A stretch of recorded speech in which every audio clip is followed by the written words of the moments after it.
क्या मैं तमिलनाडु में अब हिंदी नहीं बोल सकता? और क्या मैं तमिलनाडु में हिंदी गाने नहीं सुन सकता, हिंदी पिक्चर नहीं दे सकता? और क्या मैं तमिलनाडु में अपनी दुकान के ऊपर हिंदी नाम भी नहीं लिख सकता? क्या ये सब होने वाला है? कल ऐसा ही कुछ सोशल मीडिया पे ट्रेंड करने लग गया। कहा यह जाने लगा कि तमिलनाडु की डीएमके सरकार एक कानून लाने वाली है जिससे तमिलनाडु में हिंदी बोलना, हिंदी गाने सुनना, हिंदी पिक्चरें, ये सब बैन होने वाला है। इवन दुकानों पे आप होर्डिंग पे हिंदी नहीं लिख सकते। चारों तरफ क्वेश्चन होने लग गया, क्या सच में एक स्टेट इंडिया की, भारत की हिंदी को बैन कर सकती है? लेकिन हम सबको पता है कि तमिलनाडु का हिंदी के साथ ये पहली बार मतभेद नहीं है। पहले भी हमने देखा है कि तमिलनाडु हिंदी को एलियन लैंग्वेज समझती है, यानी वो भाषा समझती है जिससे उन्हें लगता है कि तमिल भाषा को खतरा है। ये कोई रिसेंटली नहीं हुआ है। आज़ादी से पहले आप देखेंगे, अगर 1937 में पहली बार एंटी हिंदी प्रोटेस्ट तमिलनाडु में शुरू हुए थे। यानी जब भारत आज़ाद नहीं हुआ था तब से तमिलनाडु को ऐसा लग रहा है कि हिंदी भाषा जो है उनकी तमिल भाषा के लिए खतरा है, इसलिए उसको रिपेल कर रहे हैं, अपनी स्टेट में आने नहीं देना चाहते। याद रखिएगा कि जो मौजूदा सरकार है, जिसकी फिलॉसफी के ऊपर चलते हैं परियार साहब की, वो मेन लीडर थे जिन्होंने मूवमेंट लॉन्च की थी। याद रखिएगा कि ये लंबा चलन चलता आ रहा है। जब तमिलनाडु, उसके साथ साथ ये विवाद अब बाकी स्टेट्स में भी साउथ की फैला, जैसे कर्नाटका, जैसे केरला, जहां पर हिंदी भाषा को फॉरेन भाषा समझा जाता है और यह कहा जाता है कि हिंदी इंपोजिशन को रोका जाए क्योंकि ये उनकी भाषा, जो नेटिव भाषा है, उसको खत्म कर देगी। आपको ये चीज बता दूं कि इससे पहले भारत सरकार ने जब नेशनल एजुकेशन पॉलिसी बनाई थी, तब भी तमिलनाडु ने 3 लैंग्वेज फॉर्मूला को रिजेक्ट किया था। यानी तमिल, इंग्लिश के साथ तीसरी भाषा हिंदी, ये 3 लैंग्वेज फॉर्मूला को उन्होंने स्कूल्स में रिजेक्ट किया था। उनका ऐसा मानना था कि ये हिंदी इंपोजिशन है और उन्होंने नेशनल एजुकेशन पॉलिसी को इनेक्ट करने से मना कर दिया था। इतना ही नहीं, आप सबको पता ही होगा, ये हमारे रुपए का सिंबल है। और हैरत की बात देखिए, ये एक तमिल व्यक्ति ने ही बनाया है। ये जो रुपया का सिंबल है, ये एक तमिल व्यक्ति ने ही दिया है, लेकिन तमिलनाडु गवर्नमेंट इसकी जगह रुपए के लिए ये वाला तमिल सिंबल यूज करती है, क्योंकि ये वाला जो सिंबल है ये हिंदी में है और ये वाला जो सिंबल है रुपए के लिए, ये तमिल में है। ये विवाद भी हुआ था, चलिए हमने ये भी सह लिया। कल सोशल मीडिया पर खबरों पे क्या आया कि तमिलनाडु की सरकार एक बिल लाने वाली है और इस बिल के बाद उन तमिलनाडु राज्य में हिंदी बैन हो जाएगी, हिंदी भाषा बैन हो जाएगी।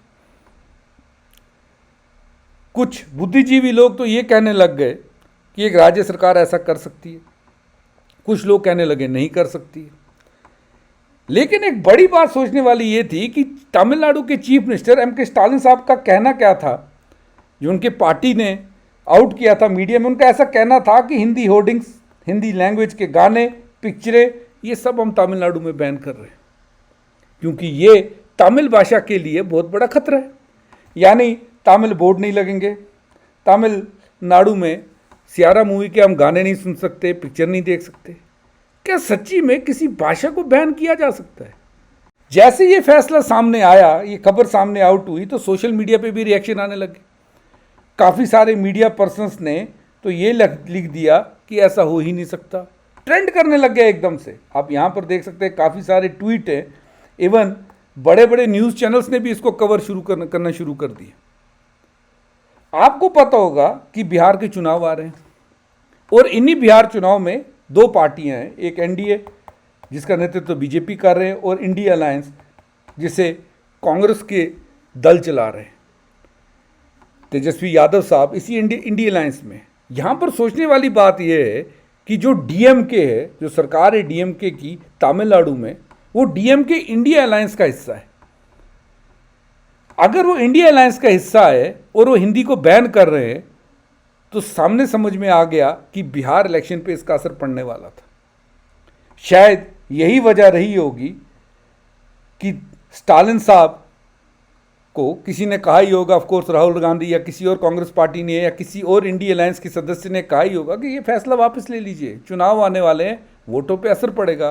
क्योंकि बीजेपी ये ज़रूर कहती कि देखिए कांग्रेस तेजस्वी यादव साहब उस पार्टी के साथ अलायंस में है जो हिंदी भाषा को बैन कर रही है। फिर हुआ क्या, फिर तमिलनाडु का एक फैक्ट चेक यूनिट है सोशल मीडिया पे, ट्विटर पे उन्होंने ट्वीट किया कि ऐसा कोई बिल तो आने ही नहीं वाली है हिंदी लैंग्वेज को बैन करने वाला। यानी एकदम से उन्होंने रिवर्स गियर लगा ली। उन्हें कहा ऐसी कोई बिल आनी नहीं है, ये सब गलत है, ना हमने हाउस में ऐसा कुछ कहा था। कंप्लीटली फॉल्स क्लेम है। लेकिन फिर जो बाकी लोग थे उनको ये समझ में आ गया कि जो बैकलैश आया है तमिलनाडु के ऊपर, उस बैकलैश के बाद तमिलनाडु ने ये हिंदी बैन का जो फैसला था इसको वापस लिया हुआ है। आप इसे चुनाव के साथ भी जोड़ सकते हैं या ऐसा कह दें कि कुछ टाइम के लिए पोस्टपोन किया हुआ है। मेरे ख्याल से ज़्यादा सही होगा। इस दिवाली रोशन करो अपना ऑफिसर बनने की राह। अगर आप यूपीएससी की तैयारी कर रहे हैं, अनअकैडमी आपके लिए एक लोवेस्ट प्राइस ऑफर लेके आया। 17,999 में आपको अनअकैडमी की यूपीएससी की सब्सक्रिप्शन मिलेगी पूरे 1 साल की। आप मेरा कोड NAVI57 भी यूज़ कर सकते हैं एडिशनल डिस्काउंट के लिए। इतना ही नहीं, दिवाली है तो आपको इस प्राइस में हमारा जो निश्चय बैच है मेंस का वो फ्री मिलेगा। यानी आपको निश्चय 2026 का जो बैच है इस सब्सक्रिप्शन के साथ फ्री मिलेगा। 16 अक्टूबर को आप अनअकैडमी की ऐप पर रजिस्टर करिए।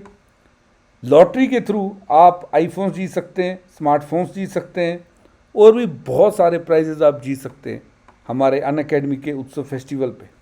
जल्दी से एनरोल कर लीजिए। और आपको बता दूं कि अनअकैडमी के बैचेस सब भाषाओं में हैं, चाहे वो इंग्लिश हो, हिंदी हो, इंग्लिश हो। आप किसी भी भाषा में किसी भी टॉप एजुकेटर से इंडिया के पढ़ सकते हैं और अपने सपने को साकार बना सकते हैं।